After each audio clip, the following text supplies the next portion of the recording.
Evangelho de João, capítulo 1, versículo 1a. No princípio existia o Verbo. Palavra da salvação. Comentário. João 1, 1a. Santo Agostinho. A palavra grega logos significa tanto razão quanto verbo, ou palavra. Nesta passagem, contudo, é preferível interpretá-la como verbo, porque esta forma indica não apenas a relação com o Pai, senão também com tudo aquilo que foi feito por meio da força operativa dele. Verbo. A razão, porém, embora nada tenha produzido, chama-se desta maneira corretamente. O repetido ressoar e decair das palavras no uso cotidiano da linguagem acaba por alvitá-las. Mas palavra há, outra que é proferida pela boca, que permanece no interior do homem. A verdadeira palavra, a qual convém especialmente este nome, ela própria não soa. Agora, quem quer que logre inteligir uma palavra não somente antes de que soe, mas antes mesmo de que suas imagens se façam presentes ao pensamento, esse é capaz de perceber obscuramente, como que através de um espelho, algo de semelhante ao verbo, de quem está dito. No princípio existia o verbo. É de força que, quando falamos do que sabemos, a palavra nasça do mesmo conhecimento retido na memória e tome deste a natureza. Quando o pensamento é informado pelo que sabemos, aí temos o verbo, que se acha no coração e não é grego nem latino, com efeito, não pertence a língua alguma. No caso, porém, de o produzirmos exteriormente, nos vemos obrigados a empregar um signo para indicá-lo, donde o verbo que ressoa no exterior seja signo daquele que permanece latente no interior. A este último, de fato, convém mais precisamente a denominação verbo. O que é proferido por uma boca de carne não é senão a voz do verbo, a qual não se chama palavra, senão a força daquele verbo interior que ela transpõe ao exterior. Assim, como o nosso conhecimento difere do conhecimento divino, também a palavra que nasce do nosso conhecimento difere do verbo de Deus, engendrado da essência do Pai, ou do conhecimento do Pai, da sabedoria do Pai, ou mais precisamente, do Pai, que é conhecimento e sabedoria. O Verbo de Deus, Filho único do Pai, é, pois, semelhante e igual a Ele em todas as coisas, porque é tudo o que o Pai é, sem, porém, ser o Pai, porque um é o Filho e outro o Pai.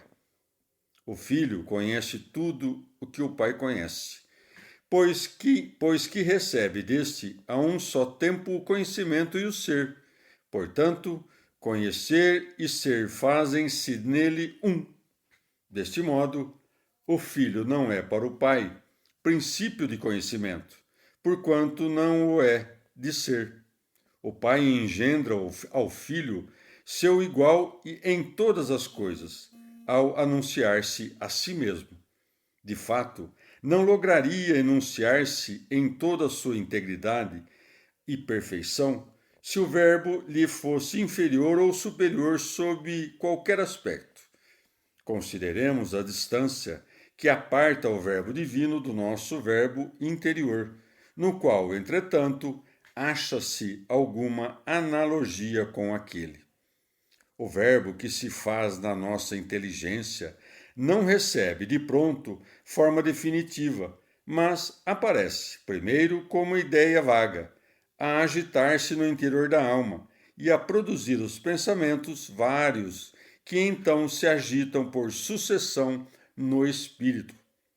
Ora, em nós, o Verbo não é senão quando, destes pensamentos que se agitam e sucedem na alma, nasce o conhecimento, o qual, por seu turno, traz o Verbo à existência. Este assemelha-se em tudo ao conhecimento, pois o pensamento de força tem a mesma natureza que o conhecimento de onde emergiu.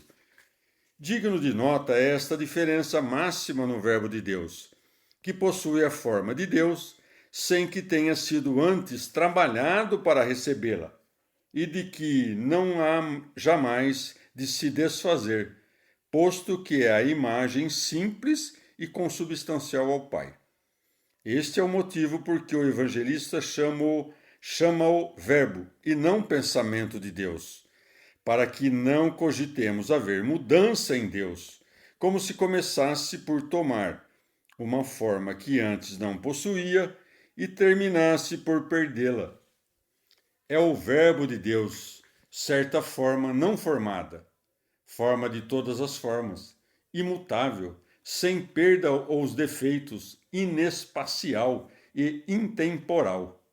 Com efeito, todas as coisas que há, transcende-as, nelas, porém, existindo a um só tempo, qual fundamento em que se apoiam e remontado cume que as em cima.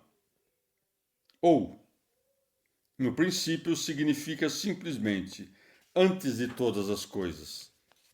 Alguns há, porém, que objetam dizendo: se ele é filho, deve de força ter nascido. Concedemos.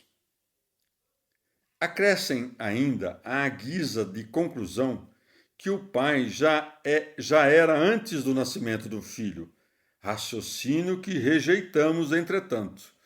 E prosseguem. Como pode o pai engendrar um filho coeterno, uma vez que os filhos nascem dos pais, para suceder-lhe aquele depois da morte? Como eles buscam comparação entre as coisas criadas, importa que também nós estabeleçamos analogias como apoio às verdades que defendemos. Como, porém, haveríamos de encontrar na criação um ser coeterno quando nenhuma criatura é eterna? Achássemos aqui embaixo dois entes absolutamente contemporâneos, um a engendrar, outro a ser engendrado. Poderíamos formar uma ideia dessa substância eternidade. Nas Escrituras, a sabedoria é representada como o brilho da luz eterna e como a imagem do Pai.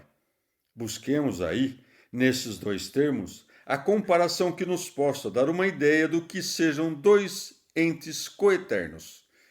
Todos sabem que o brilho da luz vem do fogo. Digamos, pois, seja o fogo o pai dessa luminosidade, quando acendendo uma lâmpada, o fogo e a luz passam a existir em simultaneidade.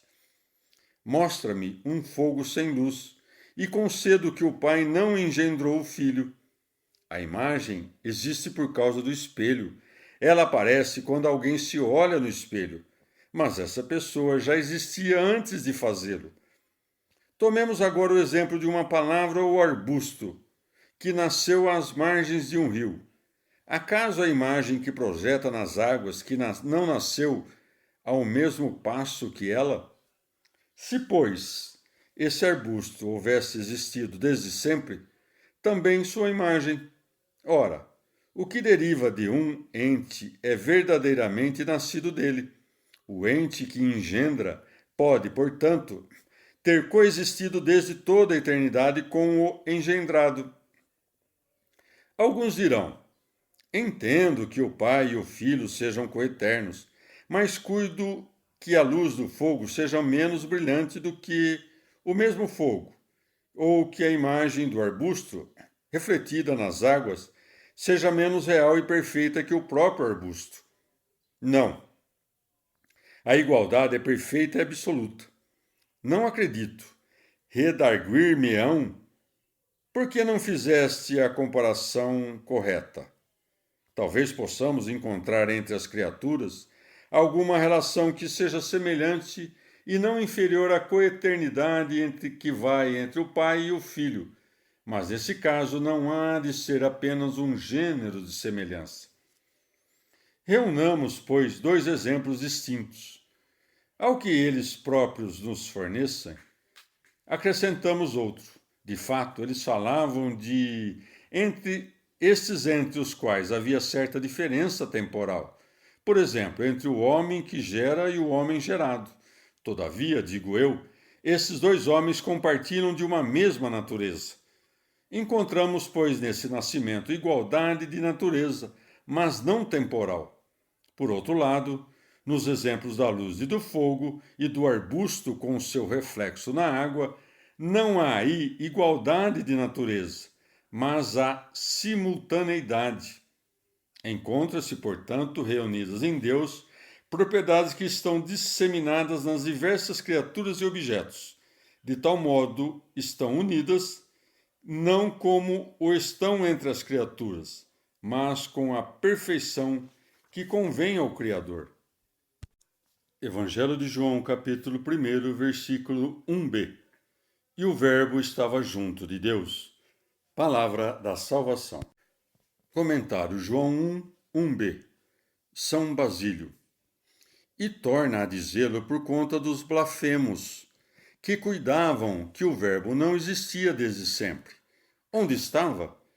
Não poderia estar em algum lugar, porquanto o que não pode ser circunscrito não está sujeito à condição espacial. Mas onde estava? Junto de Deus. Ora, o Pai e o Filho não podem ser contidos no espaço. Evangelho de João, capítulo 1, versículo 1c. E o Verbo era Deus. Palavra da salvação. Comentário. João 1c. Santo Hilário. Alguns hão de argumentar deste teor. O Verbo não é senão o som da voz, o enunciado das coisas, expressão de pensamentos.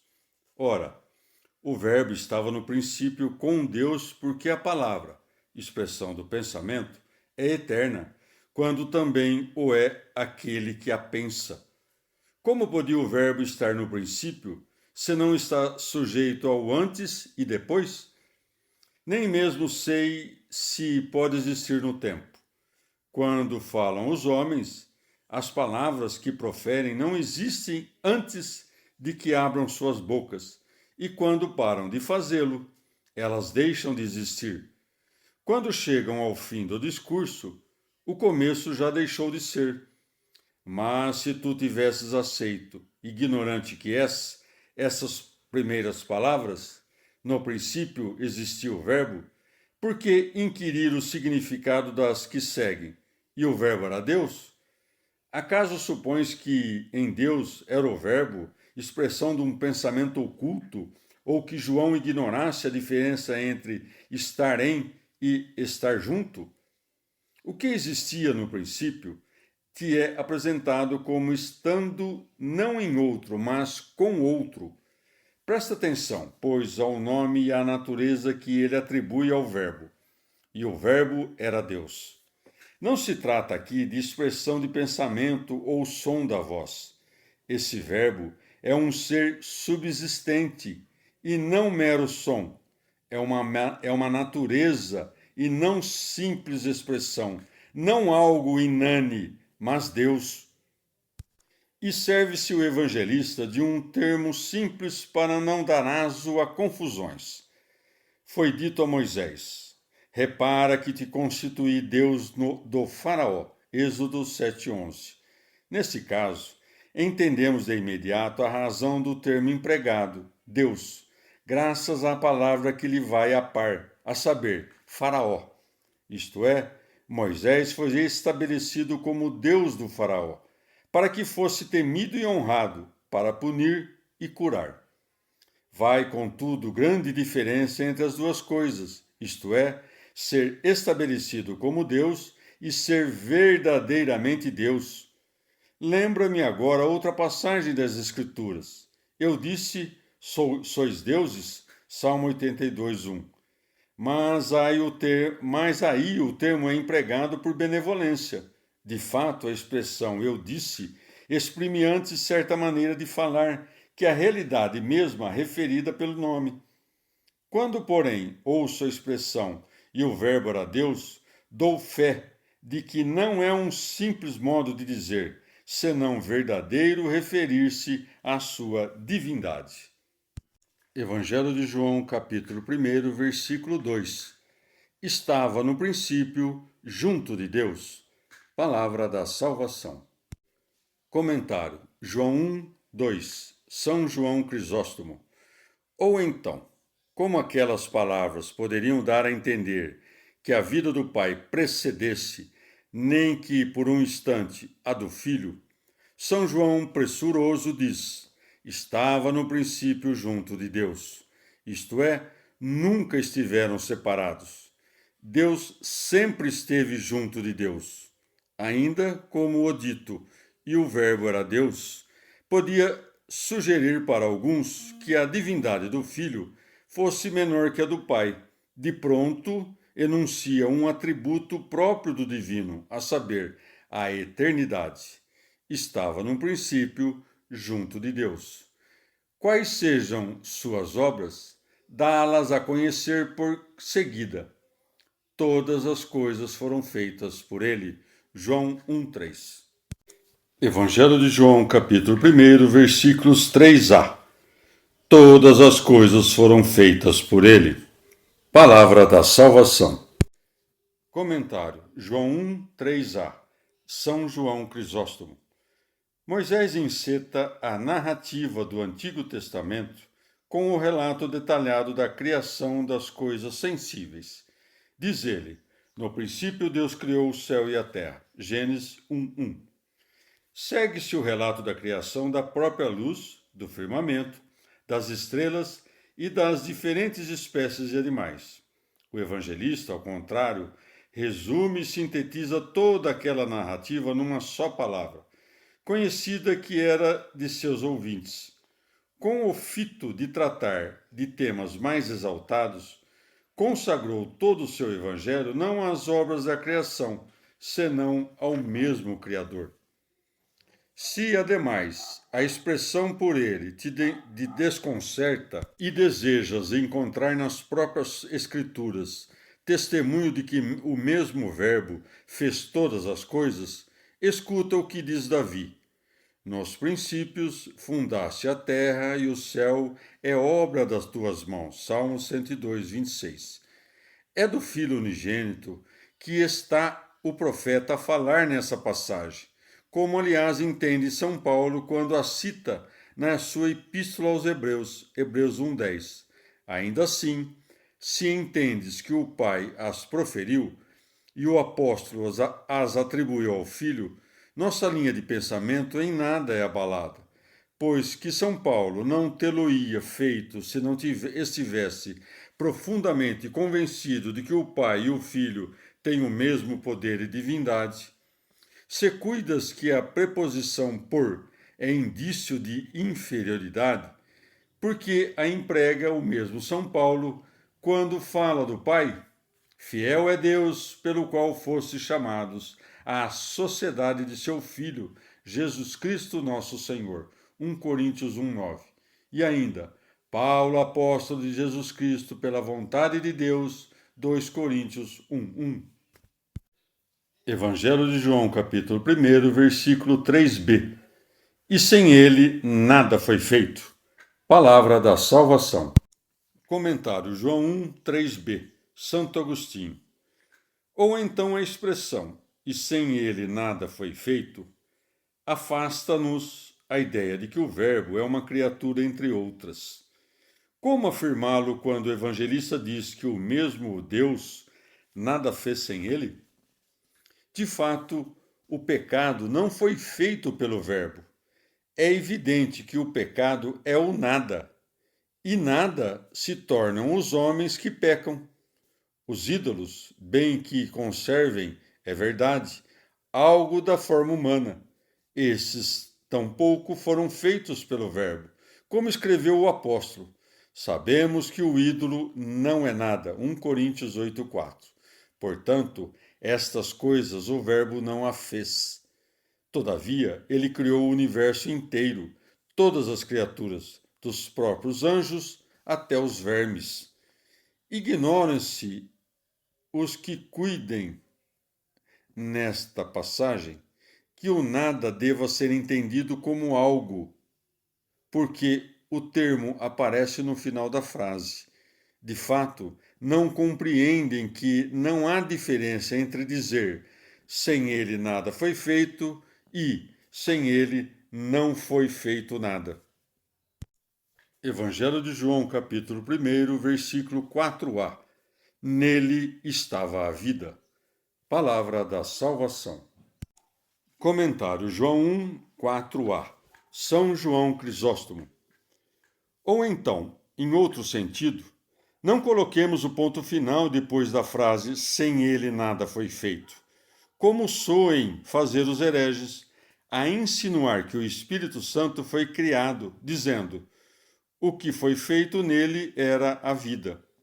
Com efeito, não podemos admitir tal explicação. Por primeiro, porque ainda não era o momento de falar do Espírito Santo. Mas suponhamos que o fosse, e admitamos ainda essa maneira de ler o texto. A interpretação que sustentam não será menos absurda ou inconveniente. Pretendem que as palavras nele estava a vida se aplicam ao Espírito Santo, que é a vida.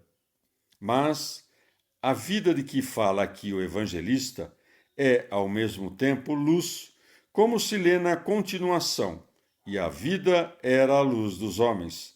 Portanto, segundo os hereges, é o Espírito Santo que é chamado, neste trecho, de luz dos homens. Todavia, o que mais acima o evangelista chamou de verbo é precisamente o que aqui chama de Deus, a vida e a luz. Ademais, como o Verbo se fez carne, então, em realidade, foi o Espírito Santo que encarnou, e não o Filho. É preciso, pois, descartar essa maneira de ler o texto e adotar outra, que o explique mais razoavelmente. Eis como devemos proceder.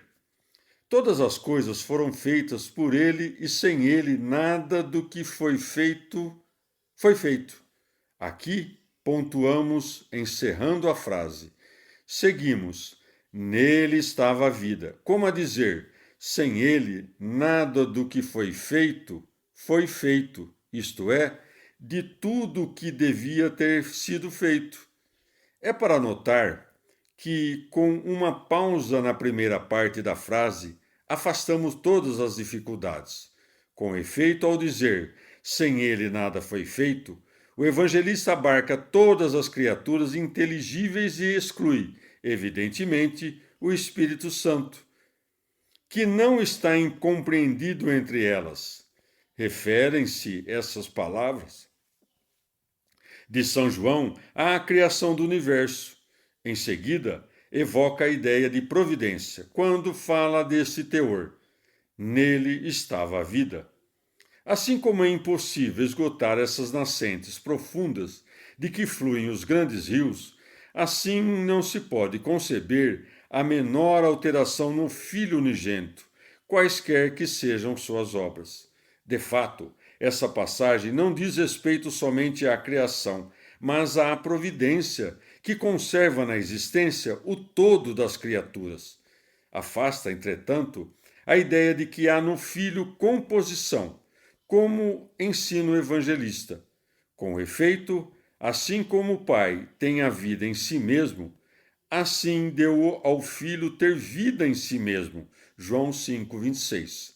Assim, pois, como não há composição no Pai, também não há no Filho. Evangelho de João, capítulo 1, versículo 4b. E a vida era a luz dos homens. Palavra da salvação. Comentário João 1, 4b. Santo Agostinho. É esta a vida que ilumina todos os homens. Os animais, contudo, estão privados dela, porque desprovidos de alma racional capaz de sabedoria. O homem, ao contrário, criado à imagem de Deus, está dotado de alma racional, que lhe permite compreender a mesma sabedoria. Assim, essa vida que trouxe todas as coisas à existência é, ao mesmo tempo, luz a clarear não indistintamente todos os animais, senão somente os homens. Evangelho de João, capítulo 1, versículo 5. E a luz resplandece nas trevas, e as trevas não o receberam. Palavra da salvação. Comentário João 1, 5. Santo Agostinho. Esta vida que é luz dos homens, os corações dos insensatos não puderam compreendê-la, pois que, puxados para baixo pelos pecados, não lograram divisá-la. E para que não a crescem inexistente, porque a não enxergam, prossegue, e a luz resplandece nas trevas, e as trevas não o receberam. Um homem cego está como que ausente para o sol, embora este lhe esteja presente. Ora, todos os insensatos dir-se-iam cegos, têm a sabedoria diante dos olhos, mas não podem vê-la.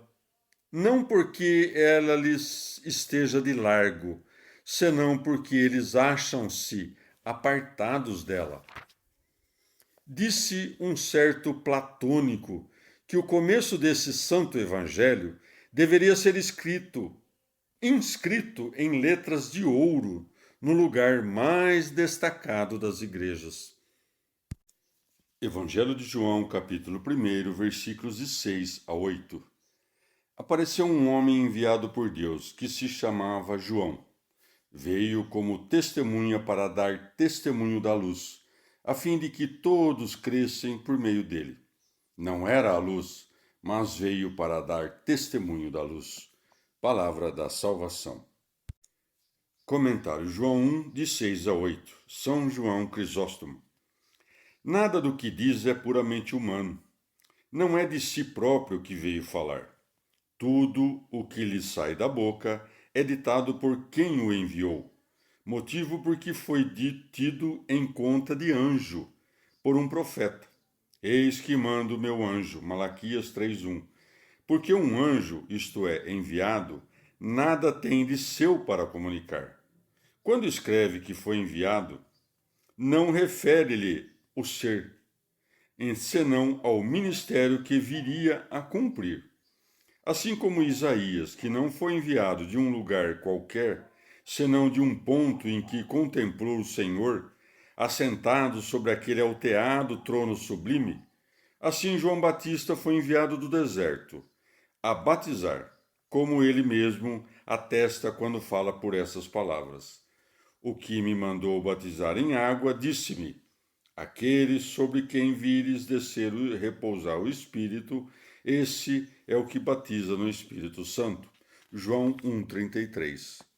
Não porque se fizesse necessário o testemunho da luz, mas para nos dar a saber o verdadeiro motivo da missão de João Batista. O evangelista prossegue, a fim de que todos crescem por meio dele.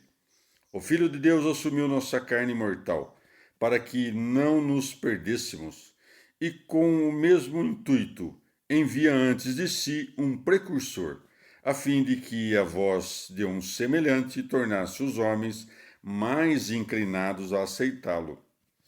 Segundo o sentir comum, o que dá testemunho parece superior ao testemunhado e mais digno de fé.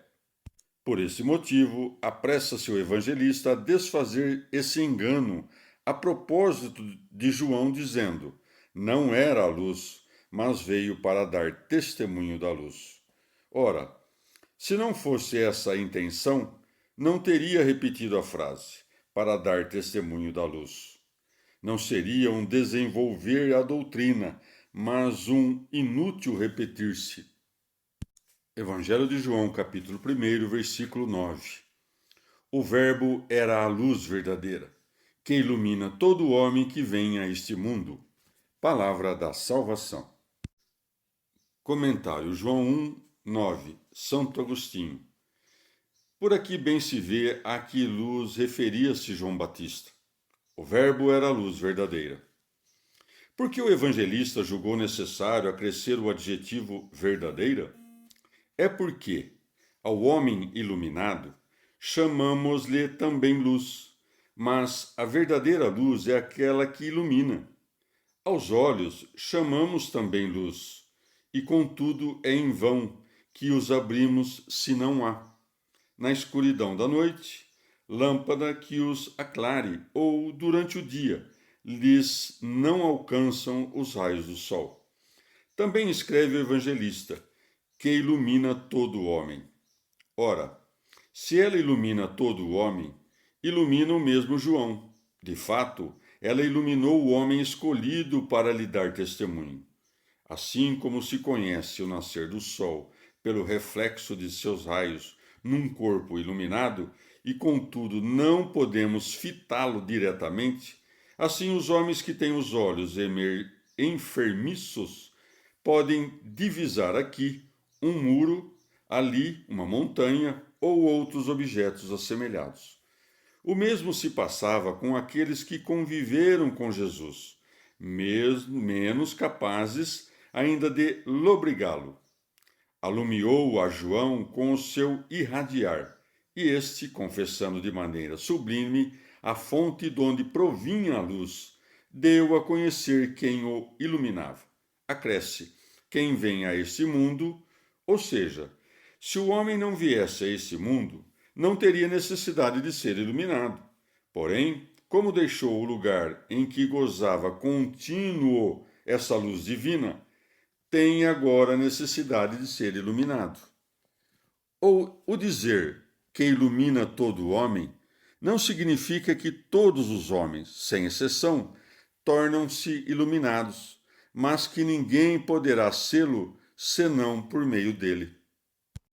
Evangelho de João, capítulo 1, versículo 10. Estava no mundo, e o mundo foi feito por ele, e o mundo não o conheceu. Palavra da salvação. Comentário João 1:10. Santo Agostinho.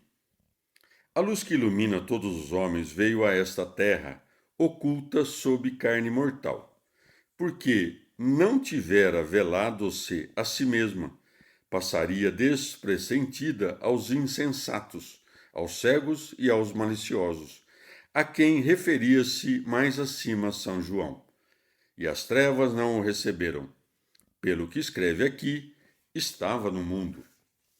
Não creias que ele esteve no mundo como está a terra, ou como estão os animais e os homens. Não, esteve a modo de um artesão em relação às próprias obras, e o mundo foi feito por ele.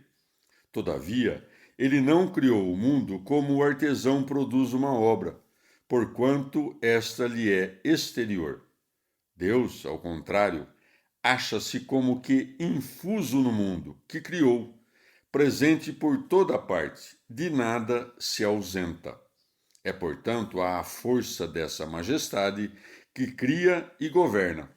Era, portanto, no mundo como seu Criador. E o mundo foi feito por ele. Que quer dizer isto? Por mundo designamos o céu, a terra, o mar e quanto contém. De outro modo, os que amam o mundo são o mundo, e nesse sentido está dito, e o mundo não o conheceu. De fato, não podemos dizer dos céus, da terra, dos anjos, dos astros, que não conheceram o Criador, quando mesmo os demônios confessam o poder de Deus. Todas as criaturas dão-lhe testemunho. E quanto aos que o não conheceram, a estes chamamo-los mundo, porque amam o mundo, e ao fazê-lo, seus corações descem a ele.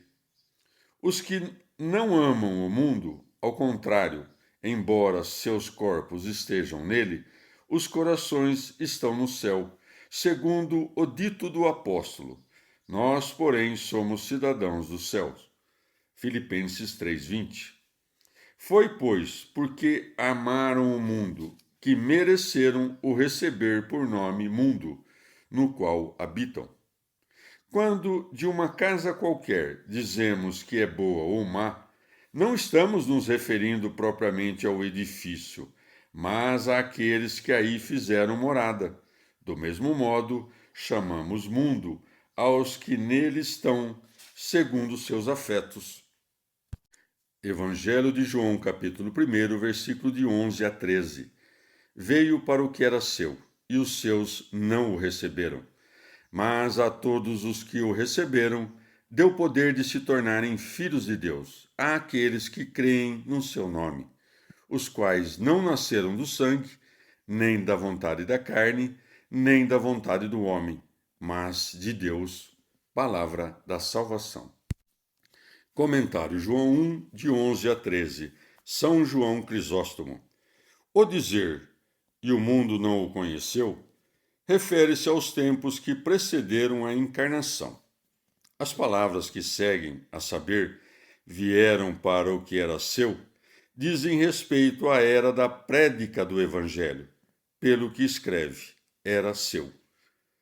Veio para os seus não movido por interesse pessoal, senão por cobri-los de bênçãos.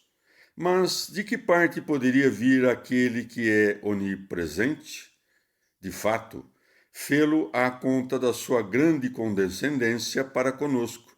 Estava, com efeito, no mundo sem que o mundo atinasse com sua presença, porque o não conhecia, mas dignou-se de tornar para si a nossa carne. A esse assumir a nossa condição, chamamo-lo presença ou advento. Ora, o Deus misericordioso, porque deseja nos ver resplandecer com o lustre da virtude, não mede esforços para tanto. Assim, não quer atrair ninguém por meio da força, senão que pela persuasão e bênçãos. Por esse motivo, alguns o receberam, outros, porém, não. Com efeito, nosso Senhor não faz tensão de que os homens sejam coagidos a servi-lo. Quem assim procede não o está seguindo de fato, e os seus não o receberam. Aos judeus, chama-os os seus, como a um povo privilegiado, o que, em certo sentido, aplica-se a todos os homens, porque criaturas suas.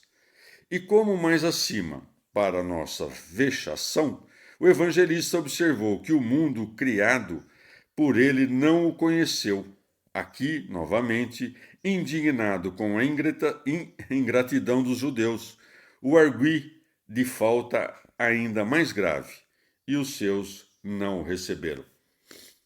Escravos e homens livres, gregos e bárbaros, sábios e iletrados, homens e mulheres, crianças e velhos, todos tornaram-se dignos da mesma honra.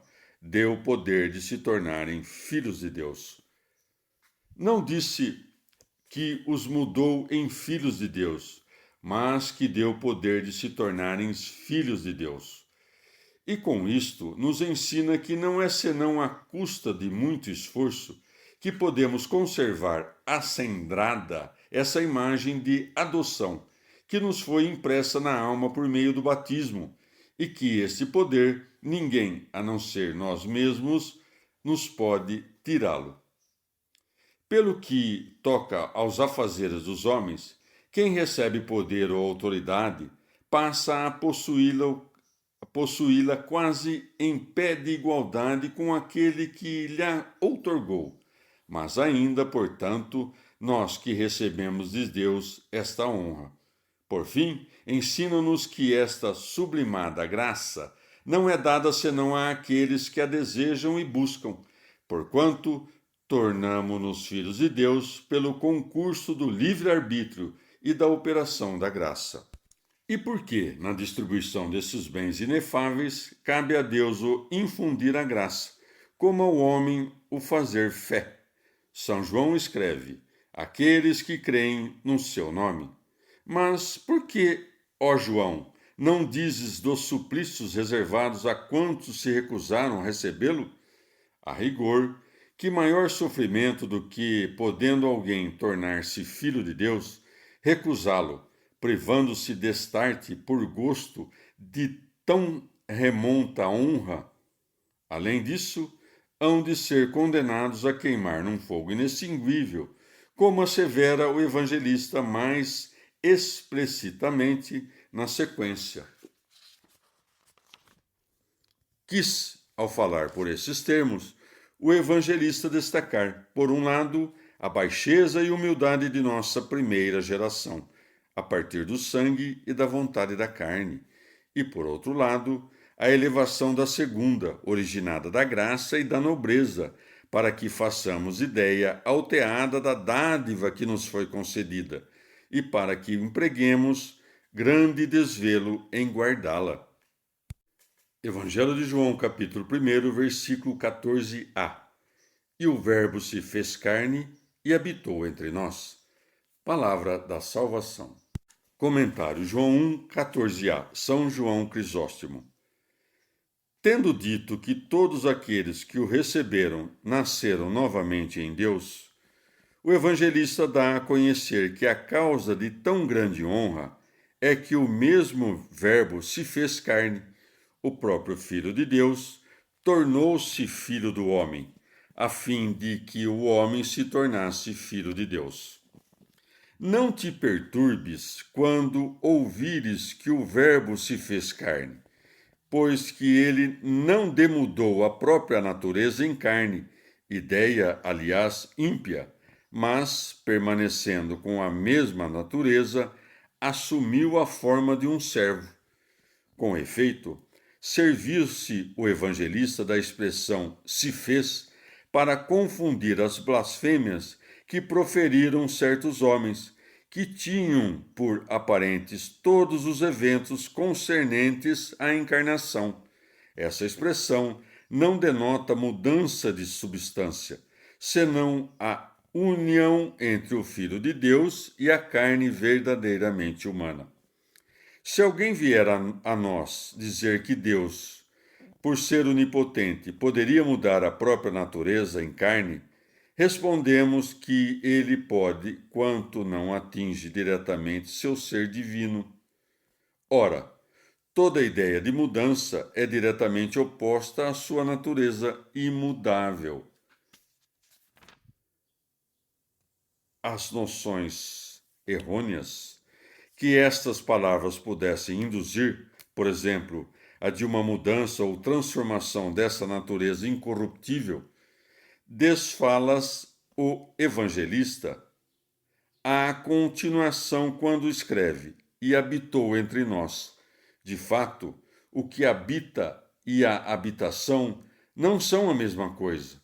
E aqui me refiro à diferença de naturezas, pois que, em virtude da união estreita que vai entre elas, o Deus Verbo feito carne não forma senão uma só pessoa, sem confusão e sem dissolução dessas duas naturezas. Evangelho de João, capítulo 1, versículo 14b.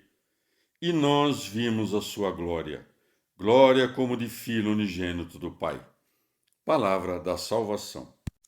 Comentário João 1, 14b. São João Crisóstomo. De fato, tornamo-nos filhos de Deus através do mistério do Verbo feito carne. Agora, dá-nos a conhecer o evangelista outro benefício da encarnação, e nós vimos a sua glória. Porque jamais a teríamos visto se não tivesse saído a lume numa forma semelhante à nossa. Com efeito, se os hebreus sequer lograram resistir ao brilho da visagem glorificada de Moisés, que ele teve que cobrir como nós, cujas origens e cujos instintos são terra, haveríamos de lançar vistas à própria divindade, inacessível mesmo às potências superiores do céu? São João acresce: glória como de Filho unigênito do Pai. E o faz porque numerosos profetas foram glorificados, como por exemplo Moisés, Elias e muitos outros que operaram grandes milagres. Do mesmo modo, os anjos que, quando apareciam aos homens, rebrilhavam da natural glória que tinham, Assim, os querubins e os serafins foram avistados pelo profeta cercados de resplandecente glória. Mas a glória que nos dá aqui o evangelista está acima dessas todas, acima de toda a natureza e de toda a glória criada. Ele nos conduz ao cume de todos os bens. Eis o que significam essas palavras. A glória que vimos não é a de profeta, de um homem comum, nem mesmo de anjo, arcanjo ou de alguma potestade superior, mas a glória do mesmo Rei, do Filho unigênito por natureza. Como a dizer, vimos a glória própria e merecida do Filho unigênito. Muitos dos que testemunharam a glória de um rei em sua majestade, tomados de impotência e não conseguindo dar conta por palavras da impressão que lhes causou, entram a se exprimir em geral do seguinte modo: que poderia dizer? Era um rei? Exprime-se da mesma maneira São João, e nós vimos a sua glória, glória como de Filho unigênito do Pai. Os anjos, quando se dão a conhecer, são como que servidores a cumprir ordens do Senhor. Mas o Filho de Deus, bem que por forma humilde, mostra ser o próprio Senhor. Ademais, as criaturas o reconhecem como pastores, como seu Senhor. A estrela, ao convocar os magos, os anjos anunciando o nascimento aos pastores, o infante regozijando-se no ventre de sua mãe. O mesmo Pai rendeu-lhe homenagens do alto dos céus, quando desceu sobre ele no dia do batismo. Mas, que digo? A natureza inteira proclamou-lhe a realeza, meteu os demônios em fuga, curou as enfermidades, ressuscitou os mortos, resgatou as almas do abismo do mal, para conduzi-las ao cume das mais exaltadas virtudes. Quem poderia abarcar a sabedoria de seus preceitos, a força de suas leis divinas e a bela harmonia da vida angélica que veio fundar entre os homens? Evangelho de João, capítulo 1, versículo 15. João dá testemunho dele e clama: Este era aquele de quem eu disse: O que há de vir depois de mim é mais do que eu, porque existia antes de mim. Palavra da salvação. Comentário João 1,15. São João Crisóstomo. Ou também, relata-nos o testemunho como se dissesse: Não creiais que basta, para dar testemunho dele, o convívio prolongado, o sentar-se à mesma mesa. Não, porque João Batista, sem nunca tê-lo visto e nem ter vivido com ele, deu testemunho dele. Insiste o evangelista neste testemunho porque os judeus tinham João em alta conta. Os demais evangelistas invocam os antigos oráculos proféticos. Tudo isto aconteceu para que se cumprisse o que foi dito pelo Senhor por meio do profeta. Mateus 1:22. São João, ao contrário, nos dá a conhecer esse testemunho mais recente e mais alteado, não porque pretendesse dar crédito ao Mestre apenas em virtude do testemunho de um servo, mas para se colocar ao nível da fraqueza de seus ouvintes. Se o Filho de Deus não houvesse tomado para si a forma de servo, não teria sido recebido facilmente pelos homens. Do mesmo modo, não houvera sido anunciado pela voz deste servo aos espíritos de seus semelhantes. Poucos teriam sido judeus que consentiriam em receber-lhe a palavra. E clama, isto é, prega publicamente, com toda a liberdade, sem nada a esconder. Todavia, não enceta por dizer que Jesus é o Filho unigênito de Deus, mas clama desse teor. Este era aquele de quem eu disse: o que há de vir depois de mim é mais do que eu, porque existia antes de mim. As mães dos filhotes de passarinho não lhes ensinam de um só golpe a voar, mas fazem-no gradativamente, começando por tirá-los do ninho, etc. até que lhe põe a seguir a corrente de ar. E o mesmo faz João Batista, porque não sai de pronto alçando os judeus às mais remontadas considerações, mas os eleva pouco a pouco acima da terra, estabelecendo que Cristo era maior do que ele, o que já lhes parecia coisa de não pouca monta. E percebe como dá testemunho com grande cautela. Não espera que Jesus esteja presente para o apontar, mas anuncia com antecedência que ele veio para o meio dos homens. É precisamente isto que indicam essas palavras. Este era aquele de quem eu disse.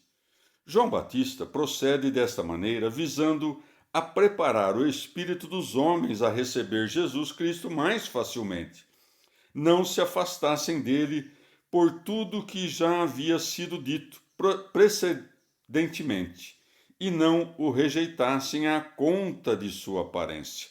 De fato, o Salvador tinha uma forma exterior tão simples e comum que, se os judeus tivessem ouvido falar dele depois de o terem visto, se mofariam do testemunho de João. Ou, de outro modo, não fala aqui o evangelista do nascimento de Jesus do ventre de Maria, porque o Salvador já havia nascido quando o precursor falava nesses termos, senão do começo da pregação do Evangelho. E diz: existia antes de mim, isto é, era mais ilustre e digno de honra que eu. Não creias, parece dizê-lo, que sou maior do que ele é só porque o precedi na pregação. Se com efeito a frase existia antes de mim se aplica ao entrar na existência, seria inútil acrescentar é mais do que eu. De fato, quem seria nécio ao ponto de não saber que o que foi feito antes existe desde antes? Se tanto desejasse nos comunicar o precursor, eis como deveria ter se exprimido. Existia antes de mim porque foi feito antes de mim.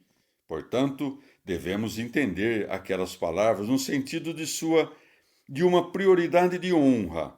Ademais, João Batista apresenta o que haveria de se cumprir como se cumprido estivesse, seguindo o uso dos antigos profetas, que falavam do porvir como se fora passado.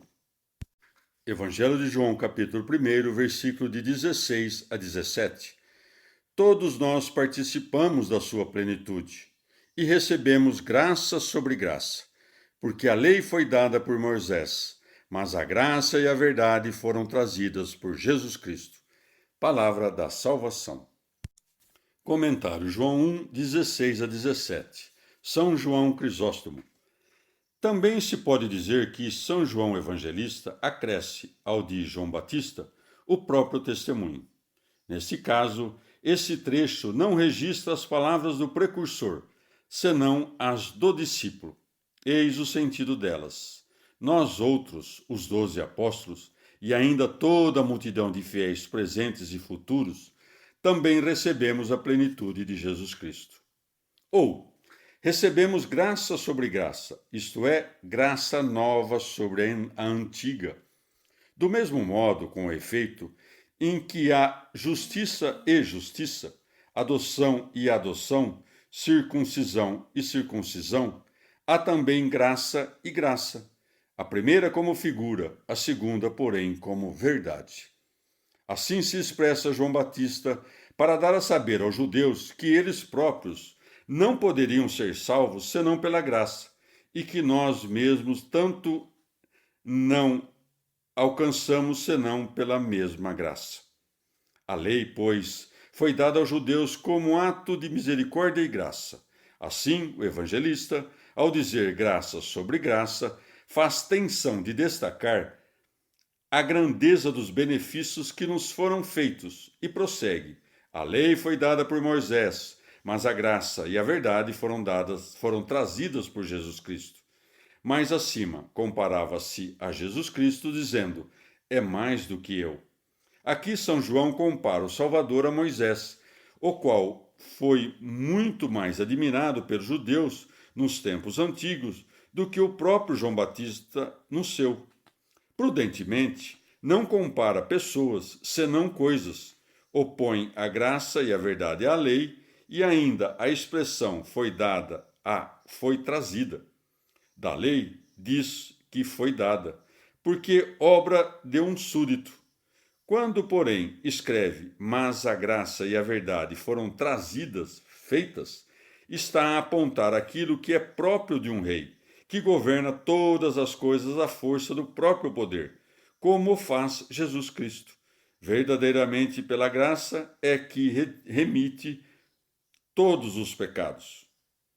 O dom do batismo, o bem que é para nós a adoção do Santo Espírito e uma multidão de outros benefícios constituem prova da graça. Quanto à verdade, podemos compreendê-la melhor se discernirmos as figuras da lei, porque tudo aquilo que haveria de se cumprir no Novo Testamento, por meio de Jesus Cristo, estava já anunciado no Antigo como em figura. O figurado, pois, foi dado a Moisés, a verdade, porém, trazida por Jesus Cristo. Evangelho de João, capítulo 1, versículo 18. Ninguém jamais viu Deus, o Filho unigênito que está no seio do Pai, ele mesmo é que o deu a conhecer. Palavra da salvação. Comentário João 1, 18. São João Crisóstomo. É o mesmo evangelista que, intentando ressaltar a preeminência dos dons trazidos por Jesus Cristo sobre os de Moisés, nos dá a saber os verdadeiros motivos dessa superioridade. Este, sendo um simples servo, dispensou graças de só menos importância. Jesus, ao contrário, Senhor soberano e Filho de Rei, irradiou-nos graça de ordem deveras superior, porque contempla o Pai e com ele se compadece na vida eterna. Por isso diz: ninguém jamais viu Deus. Se de fato os patriarcas do Antigo Testamento houvessem vislumbrado a natureza divina, não a teriam contemplado em formas diversas, porque ela é simples e informe, quer dizer, dela não se pode dizer que está sentada ou a caminhar, etc. Isto é, não se lhe pode atribuir as formas propriamente corpóreas. Escuta como Deus fala por meio de seu profeta. Também falei aos profetas e multipliquei as visões. Por meio dos mesmos profetas, apresentei-vos parábolas. Oséias 11:10. Isto é, acomodei-me à fraqueza deles e ao me não mostrar tal como sou. O Filho de Deus, que haveria de vir na carne, houve por bem, com antecedência e tanto quanto lhes fosse possível, preparar-lhes para o seu advento por meio da visão parcial de Deus. Certamente, nem os profetas, nem os anjos, nem os mesmos arcanjos jamais viram a Deus em si mesmo.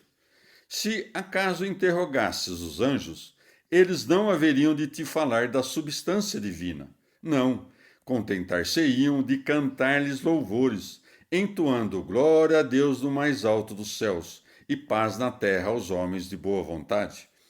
E se porventura buscasses aos serafins e querubins, deles nada ouvirias, senão que os céus e a terra estão plenos da glória do Senhor. Ninguém, senão o Filho e o Espírito, contemplam o Pai. Como seria possível a criatura contemplar o incriado? Ninguém, pois, conhece o Pai, senão o Filho. O Filho unigênito que está no seio do Pai, ele mesmo é que o deu a conhecer. E para que ninguém levasse a certeza de que filho aqui se referisse aos filhos de Deus pela graça, procedeu esta palavra do artigo e, como se isso não bastasse, acrescenta o termo unigênito. E desta mesma verdade ajunta ainda outra prova, que está no seio do Pai. Privilégio deveras superior à mera visão de Deus. De fato, quem apenas vê não logra conhecer perfeitamente o que vê. Aquele, porém, que habita no seio do Pai, esse nada pode ignorar. Quando, pois, ouvires essas palavras, ninguém jamais viu o Pai, senão o Filho, não as tome no sentido de que este detém apenas um conhecimento superior àquele dos homens e que, contudo, não abarca a imensidão do seu ser. Quando o evangelista nos dá a conhecer que ele está no seio do Pai, refere-se com isto à união íntima entre os dois, num eterno coexistir. E o que nos contou?